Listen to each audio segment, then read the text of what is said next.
Praise to the lord. ఈరోజు దేవుడు మనకి ఇచ్చినటువంటి వాగ్దానం ఏంటంటే యెహోషువ గ్రంథము 1వ అధ్యాయము 7వ వచనం. నీవు నడుచు ప్రతి మార్గమున చక్కగా ప్రవర్తించున్నట్లు నీవు దాని నుండి కుడికి గాని ఎడమకి గాని తొలగకూడదు. ఆమేన్.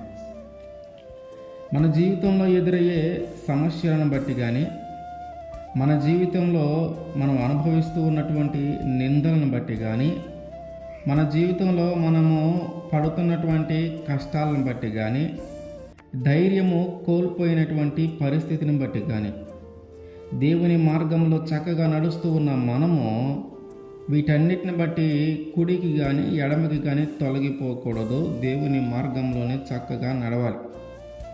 ఎప్పుడైతే మనము దేవుని మార్గంలో నడవటం మొదలు పెడతామో అప్పుడే ఆ మార్గము నుంచి తొలగిపోయేలాగా, ఆ మార్గము నుంచి కుడికి కానీ ఎడమకి కానీ తొలగిపోయేలాగా కొన్ని పరిస్థితులు మన జీవితంలోకి వస్తూ ఉంటాయి.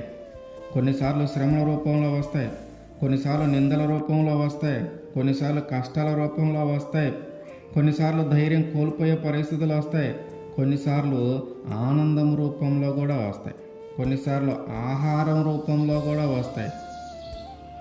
ఎట్లాంటి పరిస్థితి వచ్చినా, మన పరిస్థితులు ఎలా మారినా, మనము ఏ స్థితిలో ఉన్ననో, మనము ఏ మార్గంలో అయితే నడవటానికి ఇష్టపడ్డామో, ఏ మార్గంలో నడవటానికి సిద్ధపడి ఉన్నామో, ఏ మార్గంలో ఎప్పటికే దేవుని మార్గంలో మనము నడుస్తూ ఉన్నాము గనుక ఆ మార్గమును వదిలి కుడికి కానీ ఎడమకి కానీ మనము తొలగిపోకూడదు. అదే మార్గంలో మనము నడవాలి, అదే మార్గంలో మనము వెళ్ళాలి. ఆ మార్గం తప్పే పరిస్థితులు మన జీవితంలోకి వస్తాయి. వాటన్నిటిని తట్టుకొని నిలబడాలి, వాటన్నిటిని తట్టుకొని ఎదిరించాలి. ప్రతికూల పరిస్థితులు వచ్చిన ప్రతిసారి మార్గము తొలగిపోకూడదు. మనం దేవుడు మోషే గారు చనిపోయిన తర్వాత యెహోషువ గారితో మాట్లాడుతూ ఉన్నాడు.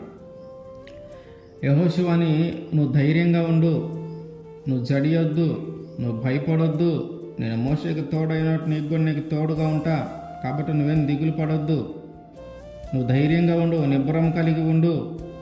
మోషే నీకు ఆజ్ఞాపించాడు కదా, ధర్మశాస్త్రం మీకు ఇచ్చాడు కదా, ఆ ధర్మశాస్త్రమును నువ్వు జాగ్రత్తగా చదువు, దాన్ని జాగ్రత్తగా బోధించు, దాన్ని జాగ్రత్తగా పాటించు, నీ ప్రవర్తన సరిగా ఉండేలాగున చూసుకో, నీవు నడిచే ప్రతి మార్గము చక్కగా ప్రవర్తించేలాగున ఆ ధర్మశాస్త్రములో నుండి కూడికి కానీ ఎడమకి కానీ నువ్వు తొలగిపోవద్దు. ఆ ధర్మశాస్త్రమును నువ్వు బోధింపక తప్పిపోవద్దు. దానిలో రాయబడిన వాటన్నిటి ప్రకారము నువ్వు చేయటానికి జాగ్రత్త పడు, దాని దివారాత్రము దాన్ని ధ్యానించు. ఎప్పుడైతే నువ్వు అలా చేస్తావో నీ మార్గాన్ని వర్ధిల్ల చేసుకొని చక్కగా ప్రవర్తిస్తావు. నేనే నీకు ఆజ్ఞ ఇస్తున్నా, నువ్వు నిబ్బరం కలిగి ధైర్యంగా ఉండు, దిగులు పడొద్దు అని చెప్పి దేవుడు ఆ ధర్మశాస్త్రమును గురించి మాట్లాడుతూ ఉన్నాడు. దాని అంతటి ప్రకారము నువ్వు చేయి, దానిలో నుంచి కుడికి కానీ ఎడమకి కానీ నువ్వు తొలగిపోవద్దు, దానిలోనే ఉండు, నువ్వు నిబ్బరం కలిగి ధైర్యంగా ఉండు. ఎందుకంటే ఆ మార్గములో నుంచి తొలగిపోయే పరిస్థితులు వస్తాయి. ఆ మార్గములో నుంచి కుడికో ఎడమకో తొలగిపోయే పరిస్థితులు మన జీవితంలోకి కొన్నిసార్లు వస్తాయి. అవి వచ్చినప్పుడు కూడా నువ్వు ధైర్యంగా ఉండు, నువ్వు నిబ్బరం కలిగి ఉండు. ఆ మార్గంలో నుంచి నువ్వు తొలగిపోవద్దు. ఆ మార్గములో నుండి నువ్వు తొలగిపోకుండా నువ్వు జాగ్రత్తగా ఉండు. అప్పుడు నేను నిన్ను ఆశీర్వదిస్తాను. అప్పుడు నీవు ఎంచుకున్నటువంటి ఏ మార్గం అయితే ఉందో, నువ్వు చేసే పని ఏదైతే ఉందో అదంతా వర్ధిల్ల చేసి నువ్వు చక్కగా ప్రవర్తించేలాగా నేను చేస్తానని దేవుడు వాగ్దానం చేస్తూ ఉన్నాడు. కనుక యెహోషువ గారితో మాట్లాడిన దేవుడే ఇప్పుడు మనతో మాట్లాడుతూ ఉన్నాడు. ఏమిటంటే, నీవు కూడా దేవుడు నీకు చూపించినటువంటి ఆ మార్గంలో నుంచి నువ్వు కుడికి కానీ ఎడమకి కానీ తొలగిపోవద్దు.